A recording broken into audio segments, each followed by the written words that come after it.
Radio Sucesos 101.7 FM presenta su noticiero Sucesos con Milton Pérez y Verónica Larrea. Un periodismo libre para una democracia plena. Los hechos y las opiniones de los sucesos que marcan nuestro tiempo.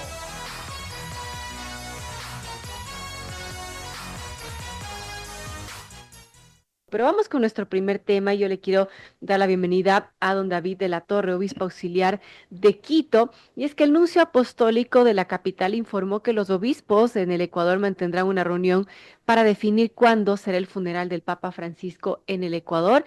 Dieron una rueda de prensa. De hecho, el monseñor Andrés Carracosca dijo que tras revisar las actividades previstas para la Pascua, se va a definir la fecha idónea para este evento. También se abrirá un libro de condolencias que está ubicado en la Nunciatura Apostólica para que los feligreses puedan también expresar sus mensajes de despedida al Papa Francisco. Y además se confirmó que el Monseñor Luis Cabrera estará viajando a Roma para ser parte justamente del cónclave que elegirá el sucesor del Papa Francisco. Ya Delia nos explicaba qué de esto del cónclave. En todo caso, todas las parroquias en el Ecuador realizarán misas de honra al Papa Francisco antes de conocer los detalles de su funeral. Damos la bienvenida entonces a don David de la Torre, obispo auxiliar de Quito. Gracias, David, por atendernos. Bienvenido.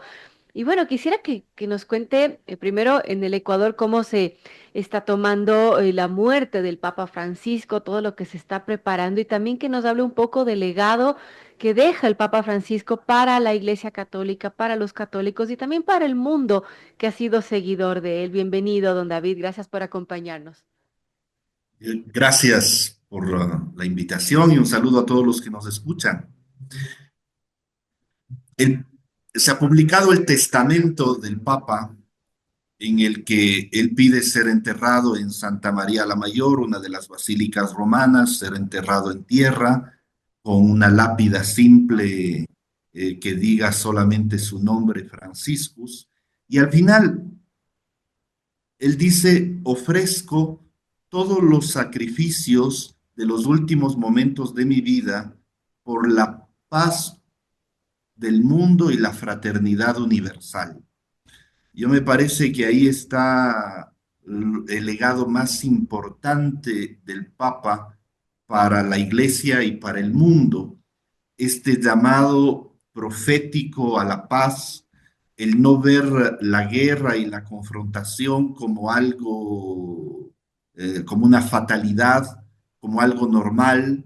Él hablaba en sus últimos años de una tercera guerra en pedazos, de una tercera guerra mundial en pedazos, porque cuando vemos el mapa del mundo y marcamos ahí donde hay conflictos bélicos, nos damos cuenta efectivamente que el mundo está atravesado por guerras inmisericordes. Y después el tema de la fraternidad, porque también, aunque no haya guerra entre pueblos, Así es. hay batallas y confrontaciones entre personas, entre hermanos.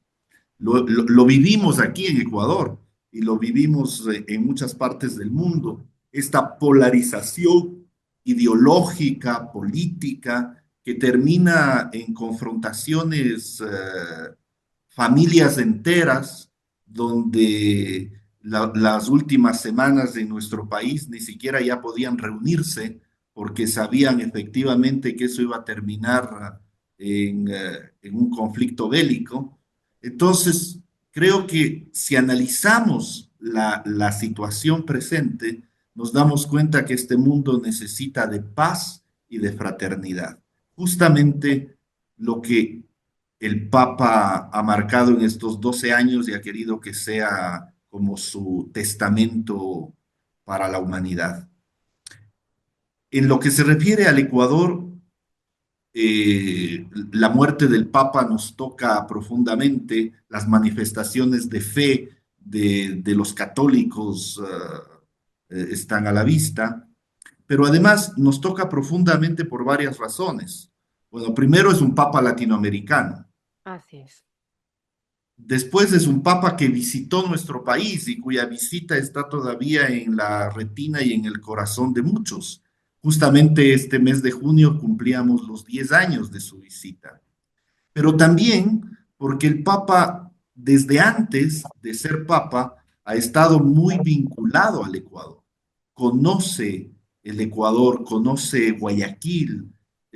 Si me permites, puedo contar una anécdota que Por él contaba favor. siempre cuando decía Guayaquil, sí, entonces contaba que cuando había sido provincial, joven provincial de los jesuitas, él había hecho un acuerdo para que los estudiantes jesuitas argentinos vengan en el año de magisterio, de práctica docente que tienen los Interesante. jesuitas, que venga a Guayaquil.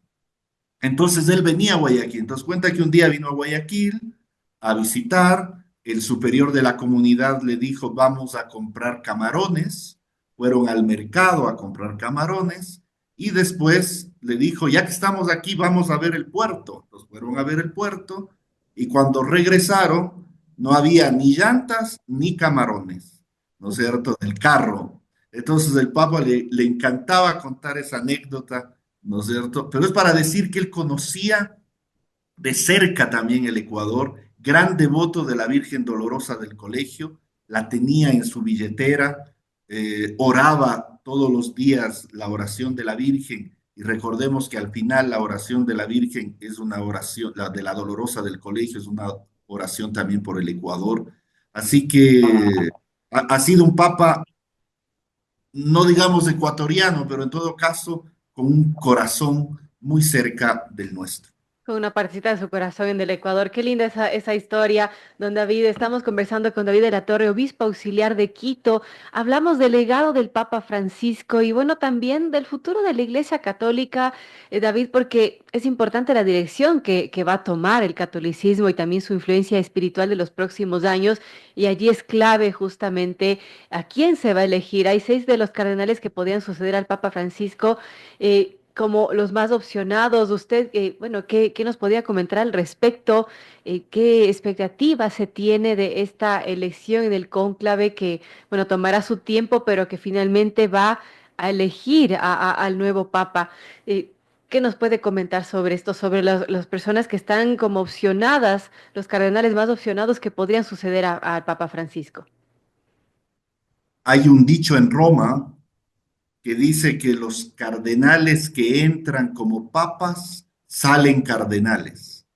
Es decir, que la verdad es que estas listas que circulan, pues tienen la certeza de las encuestadoras ecuatorianas cuando se trata de primera o de segunda vuelta, ¿no? O sea que no hay cómo Entonces, hacerles mucho caso. no, no, no, no, no. Porque al final, ¿qué es lo que pasa? Estas encuestas, en el fondo, lo que ponen delante es una serie de cardenales que tienen alguna eh, presencia mediática, que son los más conocidos, pero no necesariamente ser el más conocido significa que va a ser elegido por sus otros hermanos cardenales, porque hay 135 electores y los 135 electores son al mismo tiempo elegibles. El Papa Francisco, en el buen humor que tenía cuando hablaba de estas cosas, contaba que primero él nunca estuvo en ninguna de estas listas.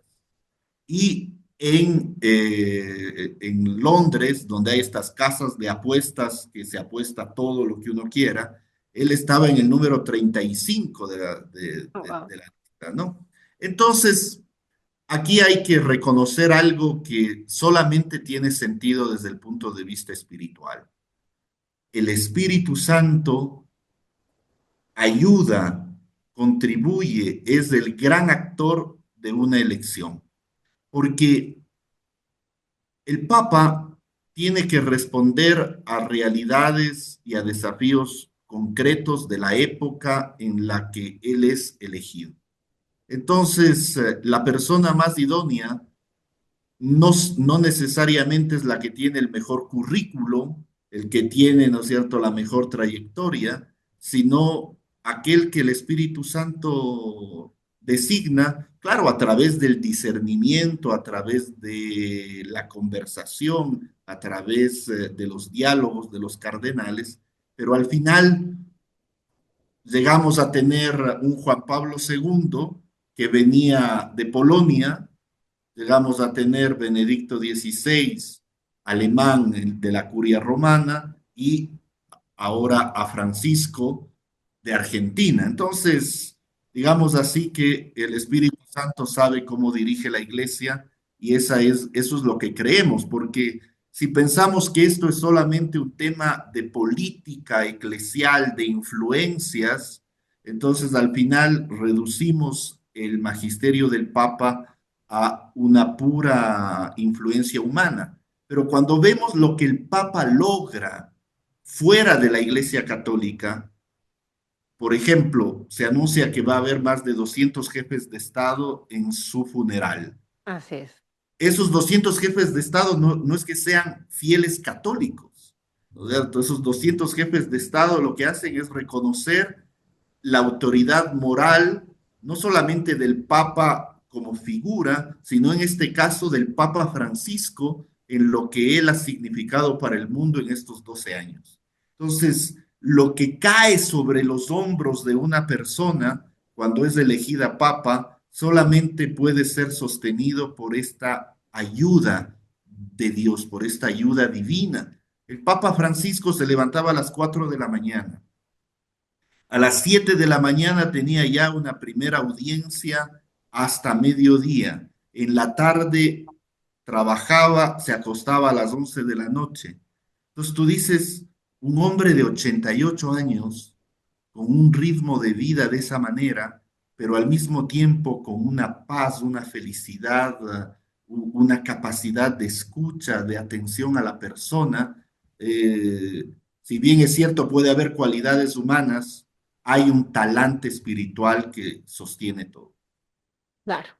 Bueno, qué interesante esto. Ahora, David, hablando de, ya no de un nombre en específico, ni de los 6 que están en esta lista de los posibles sucesores del Papa Francisco, ¿qué características deberá tener el nuevo líder de la Iglesia Católica a su criterio?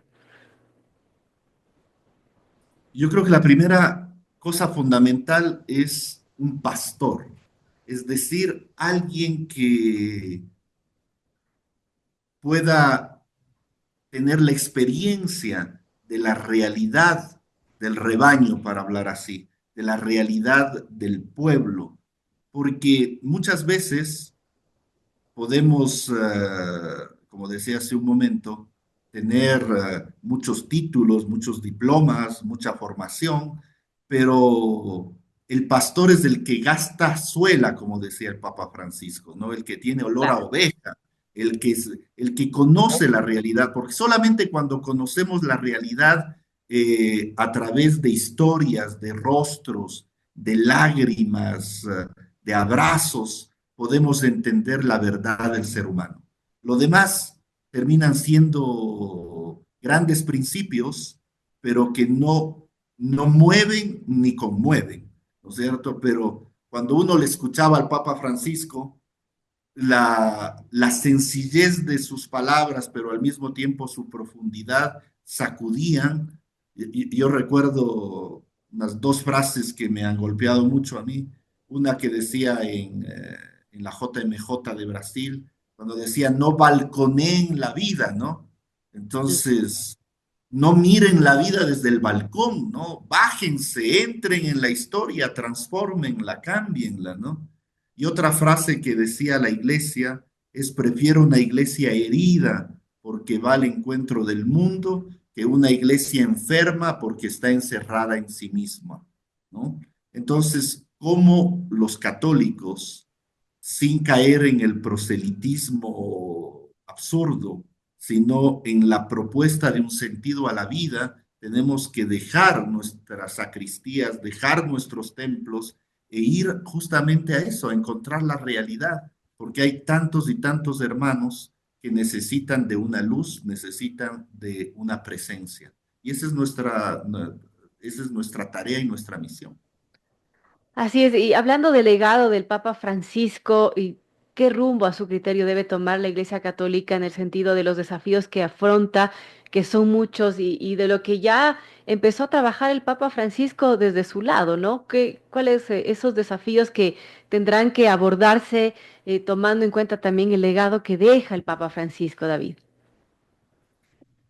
Una de las últimas cosas que hizo el Papa fue convocar a lo que se llama un sínodo, es decir, una reunión de obispos, a los que él integró laicos, religiosos, religiosas, mujeres, para hablar de lo que se llama la sinodalidad, es decir, cómo en la iglesia caminamos juntos, pastores y fieles, sacerdotes y laicos, hombres y mujeres, niños y jóvenes, ancianos y adultos. Entonces, yo creo que una de las cosas fundamentales que el nuevo Papa tendrá que seguir impulsando es esta sinodalidad, que la iglesia no se identifique con los clérigos, porque la iglesia es la comunidad de bautizados.